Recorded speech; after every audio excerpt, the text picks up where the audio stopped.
반갑습니다. 오늘 배울 내용은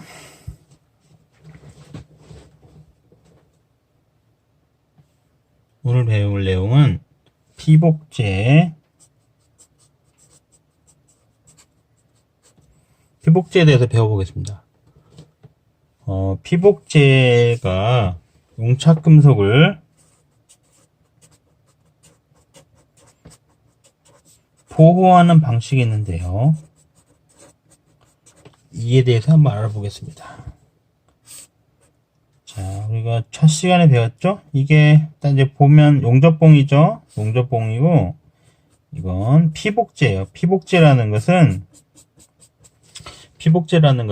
심선을 둘러싸고 있는 회색, 또 색깔이 다른 분홍색도 있고 여러 가지 있는데요. 어쨌든 주로 이제 회색이 많은데, 회색으로 심선을 보호하고 있는, 둘러싸고 있는 이러한 물질인데요. 자, 심선이 녹아서 용적이 되지. 용적이 모재에 이렇게 용적이 내려가고요. 여기 이제 용용지가 생기죠. 여기 녹은 깊이를 용입 이렇게 부른다 했죠. 자, 우리가 보통 이렇게 피부아크 용접을 하면은요, 이렇게 용접을 해서 뒤로 가요. 아크가 이렇게 나오잖아요. 아크는 앞쪽으로 나오는데 용접 진행 방향은 이렇게 뒤로 용접을 해요. 보통 흔히 이렇게 하거든요. 이렇게 하는데 아크는 앞쪽으로 나가고 아크는 앞으로 나가고 진행은 뒤로 하는 거, 이런 거를 후퇴법이라고 합니다.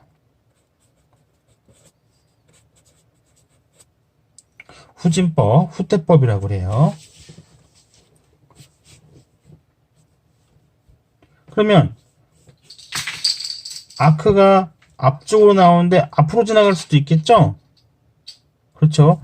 아크 방향과 진행 방향이 같을 때 그걸 전진법이라 합니다. 그러면 전진법과 후진법은 어떤 차이가 있을까요? 일단 후진법을 한번 볼까요? 후진법을 보면 아크가 이렇게 나오고요. 용적이 나오고 용적이 착 달라붙으면 용착이 되죠? 또 뒤에 이렇게 용착금속이 생겨요. 용착금속이. 그럼 후진법을 쓰면 어떤 현상이 벌어질까요? 아크가 계속 이쪽에 아크가 용융풀 위를 때리게 되어 있죠. 용융풀 위에 상성되어 있어요.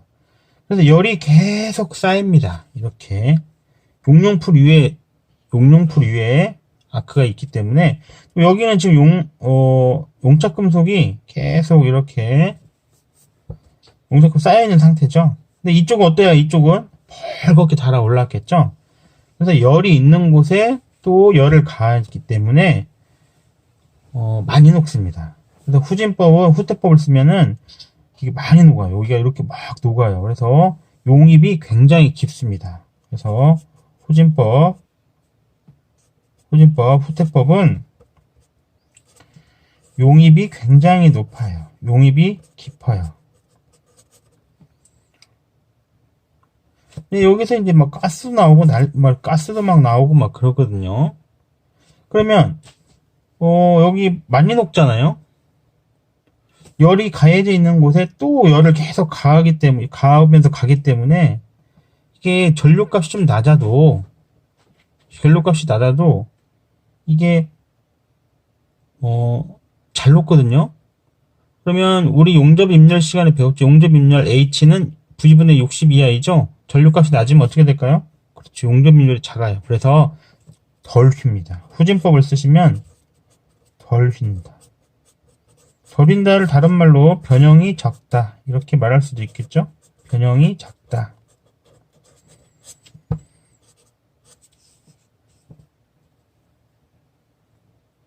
또 얘가 지금 열을 계속 받았으니까 어때요? 서서히 식겠죠? 네. 서서히 식어요. 서서히 식는다는 말을 다른 말로 하면 천천히 식는다, 이렇게 말할 수 있겠습니다.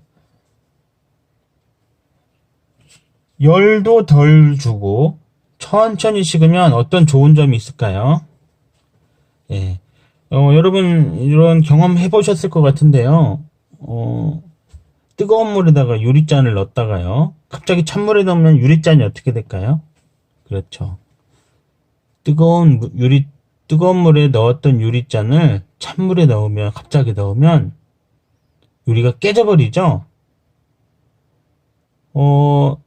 찬물에 갑자기 넣는 것을 급냉이라고 하는데요. 급냉이 되면 쇠도 마찬가지로 깨지는 성질이 있어요. 그걸 취성이라고 그러거든요. 열을 가했는데 급냉시키면 쇠도 이렇게 깨집니다. 그걸 취성이라고 그래요. 그래서 천천히 식는 게 좋아요. 빨리 식으면 어떻게 된다 그랬죠? 깨져요. 깨지는 걸 취성이라고 한다 그랬죠? 취성이 생겨요. 취성이란 건 딱 부딪혔을 때 깨지는 성질이에요. 그래서 후진법은 용입이 깊고요. 덜 휘고 용접 인열도 작고 또 적은 전류값을 쓸 수가 있고요. 서서히 식고 그 다음에 아크도 안정적이고요. 스패터가 뭐라고 했죠? 스패터라는 건 용접하면 이 주변에 막 이렇게 스패터가 튀어요. 스패터는 누군가는 이거를 제거해 줘야 돼요. 사상한다고 그러는데 그라인더로 싹 갈아내야 돼요. 그럼 여러분들이 할까요? 네, 여러분들이 처음에는 하시겠지만 나중에는 430이 와서 하거든요. 그러면 사장님 입장에서는 어때요? 필요 없는 돈이 또 나가죠? 430이 또 있어야 되니까요. 스패터가 없으면 적으면 좋은 거예요. 왜냐면 왜 굳이 여기를 좋은 거를 막 갈아낼 필요 없잖아요. 이게 또 깨끗한 스테인리스 스틸 같은 경우는 깨끗한데 면이 깨끗한데 거기다 굳이 사상을 해가지고 흠집을 낼 필요가 없겠죠. 후진법은 스패터가 적습니다. 전진법은 어떨까요? 전진법은 첫 번째 전진법이란 건 뭐냐면은 반대가 되겠죠? 이렇게 아크가 이쪽에 있는데 앞으로 진행해요. 그러면은 지금 이렇게 용착금속이 뒤에 있고 용융풀도 이쪽에 있는데 이 앞에 아무것도 없는 이 쇠를 그냥 이렇게 녹이는 거예요. 녹이면서 앞으로 가는 거예요. 그러면 이게 잘 녹을까요? 당연히 안 녹겠죠. 그러니까 이게 깊게 녹질 못해요. 그래서 용입이 되게 얕습니다. 또 이게 안 녹으니까 어때요? 좀 더 전류값을 올려야 되겠죠? 그러다 보니까 어떻게 될까요? 네. 변형이 엄청 심해요.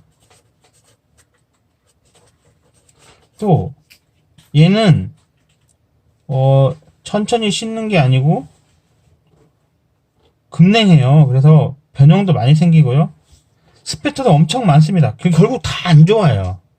전지법은 다 안 좋은데 용입이 얕다는 장점이라면 장점이 하나 있어요. 그럼 어떤 걸 할 때 좋을까요? 만약에 철판이 되게 얇아요. 얇은 철판을 용접한다면은 이렇게 후진법으로 용접하면 어떻게 될까요? 용입이 깊으니까 구멍이 뻥 뚫려버릴 수가 있겠죠? 그거를 용락이라고 그랬죠? 그래서 이렇게 살짝 껍데기만 살짝 녹아야 되는 용입이 얕게 해야 될 때는 전지법을 쓰는 게 좋습니다. 그래서 얇은 판을 박판이라고 그래요. 야박하다 할 때 우리가 그런 박자거든요. 박판. 얇은 판을 용접할 때는 전지법이 좋습니다. 후진법은 후판은 뭐냐면 후덕하다. 제 지금 손이 약간 후덕후덕하죠? 네, 후덕하다. 좀 뚱뚱하다. 뭐 이렇게 두껍다. 그럴 때 후자를 쓰는데요. 이렇게 후덕하다 할 때 후덕이 아니고 후판. 철판이 두꺼운 걸 후판이라고 그래요. 후판 용접에는 후진법이 좋습니다. 이거 딱 봐도 시험이 잘 나오겠죠? 다음 중 후진법과 비교한 전진법의 특징으로 맞는 것은? 이런 문제가 나올 수 있겠죠? 다음 중 후진법과 비교한 전진법의 특징으로 맞는 것은? 1번 용입이 얕다. 그럼 딩동댕이죠? 2번 덜 휜다. 변형이 작다. 그러면 후진법 얘기죠? 3번 서서히 설행한다. 그러면 후진법이에요. 스패터가 적다. 그런 것도 후진법이에요. 이런 식으로 시험에 나오겠죠? 자, 그리고 처음에 얘기했던 것처럼 피복제의 용착금속 보호 방식을 해보도록 하겠습니다. 그러면 이렇게 이제 용접을 하면요, 이게 뒤로 가면 후진법이라고 한다 그랬죠? 후진법을 하면 이런 좋은 점이 있다 그랬죠? 아니, 이런 특징이 있다 그랬죠? 그러면 용접을 하면은 용융풀이 생기고 용착금속이 생기잖아요. 그런데 아까 말한 대로 이게 갑자기 식으면 어떻게 될까요? 갑자기 식으면 취성이 생긴다고 그러죠. 취성이라는 건 탁 부딪히면 깨지는 성질이에요. 그래서 천천히 식게 해야 돼요. 그걸 선행인다고 그랬죠? 선행시켜야 돼요. 또 공기 중에는 이 산소, O2가 산소거든요. 또 질소 이런 것도 있어요. 산소하고 질소가 들어가서 이 용착금속하고 화학적인 반응을 일으키면 산소하고 반응하면 산화됐다 이렇게 말하고요. 질소하고 만나서 반응하면 질화됐다 그러는데 공기 중에 산소와 질소가 제일 많죠. 그러니까 결국 어때요? 용접한 부분이 산화되거나 질화되면 불량이에요. 그래서 지금 산화되거나 질화됐다는 게 어떤 개념인지 모르시겠지만 간단하게 얘기하면 용접한 건 새로 다 파내야 돼요. 새로 다 파는데 용접을 하면 제품이 휜다고 그랬죠? 또 파고 하면 폐기시켜야 돼요. 그러면 어떻게 될까요? 사장님은 어마어마한 손실을 입겠죠? 한두 푼이 아니에요. 새로 저도, 원자력 공장에서 다른 분들이 하시는 거 봤는데, 불량 한두 번 내면은 그 제품 폐기해버리거든요? 그러면 수십억, 수백억 정도의 그런 손해를 봅니다. 그러니까 쉽게 생각할 문제가 아니죠. 산소하고 반응하지 못하도록, 질소하고 반응하지 못하도록 무엇인가를 해야 돼요. 그러면 피복제가 용착금속을 보호하는 방식 첫 번째는 여기서 가스를 막 발생하는 거예요. 이 피복제에 가스 발생자라는 걸 집어넣어서 여기서 이렇게 가스가 나오게 해서 산소나 질소가 이렇게 가스가 막 나와서요. 용착금속을 보호하면은 산소나 질소가 못 들어오겠죠? 이렇게 용착금속 보호 방식은요.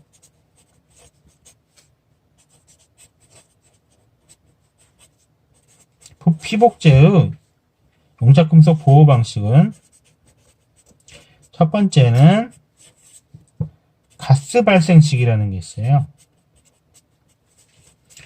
여기서 용접하면 가스가 발생해서 산소와 질소가 못 들어오게 막아주는 거죠. 이런 것을 가스 발생식이라고 그래요. 두 번째는 용접하면 여기 똥이 생긴다고 그랬죠? 똥 같은 게 생기죠? 이걸 뭐라 부른다고 그랬죠? 슬래그 갤러그 아니고요. 슬래그 이렇게 부르는데 이 슬래그가 제가 영어를 쓰고 말았네요. 영어는 울렁증이 있으신 분들이 있기 때문에 사용을 자제하도록 하겠습니다. 이 슬랙이 생기면 어떤 현상이 있을까요? 네, 그렇죠. 슬랙이 생기면 산소와 질소가 못 들어오게 막을 수도 있고요. 얘가 이불처럼 여기를 덮어줘요. 덮어줘서 천천히 식게 하는 이런 효과도 있어요. 그래서 피복제 용착금속 보호 방식 두 번째는 슬랙 생성식이 있습니다. 슬랙 생성식. 자, 이번에는 아예 가스도 나오게 하고 슬랙도 생기면 어떨까요? 괜찮겠죠? 네, 그런 방식도 있어요. 그거는 반가스 발생식이라고 해요. 이게 헷갈리거든요. 반가스 발생식. 자, 그럼 문제 한번 내볼게요. 다음 중 피복제의 용착금속 보호 방식이 아닌 것은 1번 가스 발생식, 2번 슬랙 생성식, 3번 반가스 발생식, 4번 혼합식. 그럼 답이 뭘까요? 네, 그렇죠. 4번 혼합식은 답이 아닙니다. 피복제의 용착금속 보호 방식은 가스 발생식, 슬랙 생성식, 반가스 발생식. 이렇게 세 가지가 되겠습니다. 자, 그러면 좀 더 심화해서 들어가 볼까요? 자, 피복제의 역할에 대해서 한번 알아보겠습니다. 자, 다시 한번 그림을 그려볼까요? 이렇게 심선이 있고 피복제가 이렇게 옆에 있죠. 모재가 이렇게 있고요. 용융풀이 생기죠. 여기 용적이 이렇게 날라오고 용착금속이 생기고 이렇게 여기 슬랙이 생기겠죠? 피복제 역할은 뭘까요? 첫 번째 슬랙을 생성시켜서 용착금속을 보호하는 거죠? 네, 슬랙을 생성시켜서 용착금속을 보호하는 것이 있을 수 있고요. 자, 그 다음.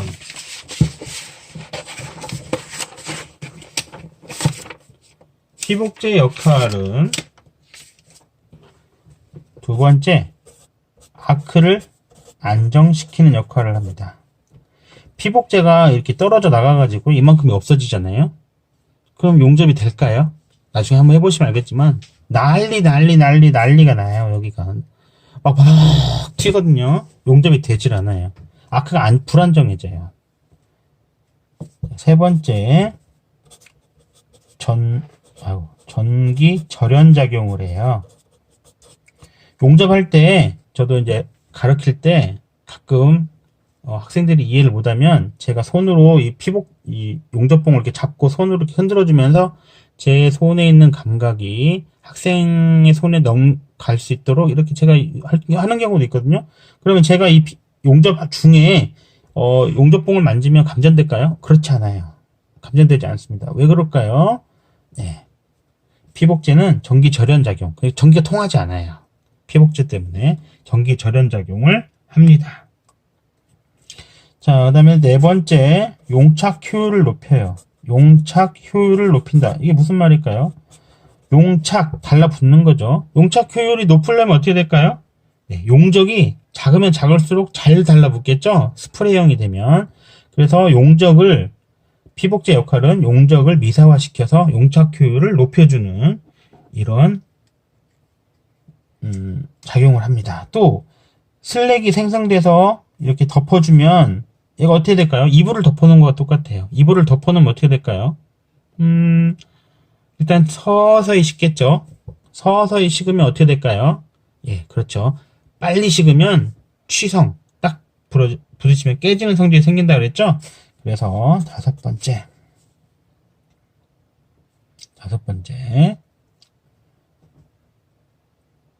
설행하여. 이것은 급냉을 방지하여.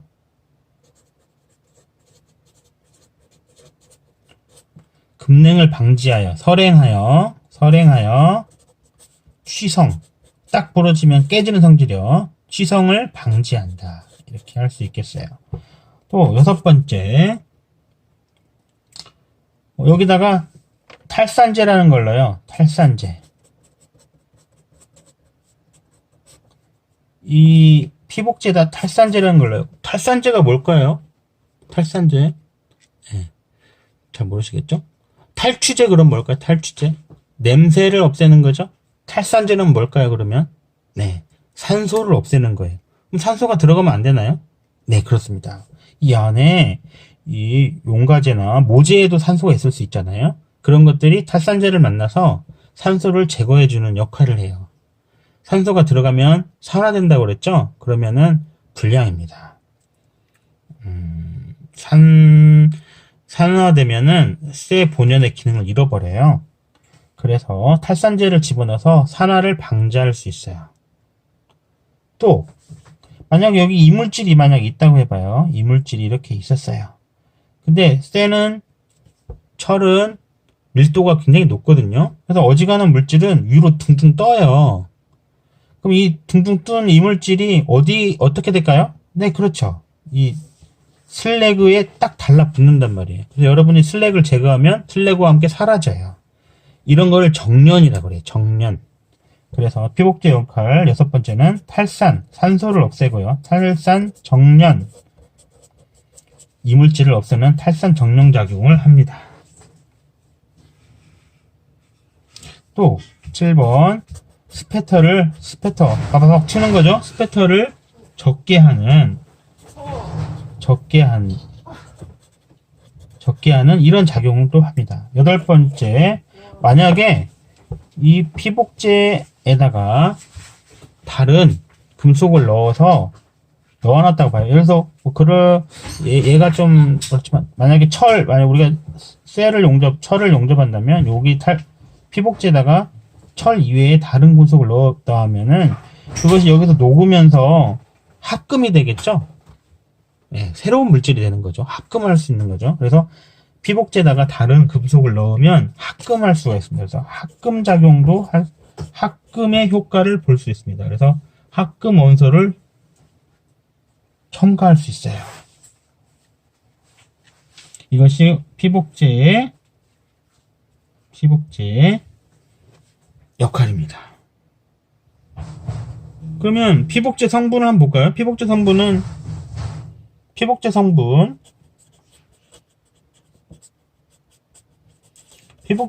대해서 좀 알아볼까요? 피복제 성분은 첫 번째 아크 안정제라는 게 있어요. 여기다 아크 안정제를 넣으면 아크가 안정되는 거죠. 산화티타늄, 석회석, 규산나트륨, 구산칼륨 등이 있습니다. 근데 이게 이거를 물어볼 수도 있어요. 여러분이 책을 갖고 계실 텐데요. 굳이 외우실 필요는 없습니다. 제가 볼 때는 외우실 필요는 없는데 시험에 나올 수도 있어요. 만약에 나오면 어떻게 될까요? 틀려야죠. 자, 그 다음 슬랙 생성제. 슬랙 생성제에는 산화티탄,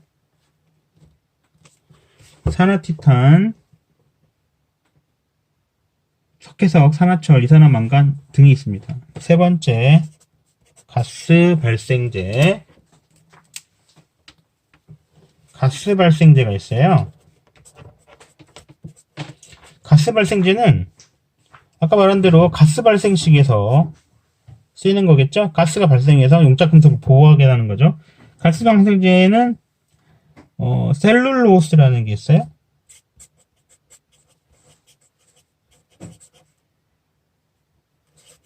셀룰로오스 정도는 알고 계시면 좋습니다. 그 다음에 탈산제는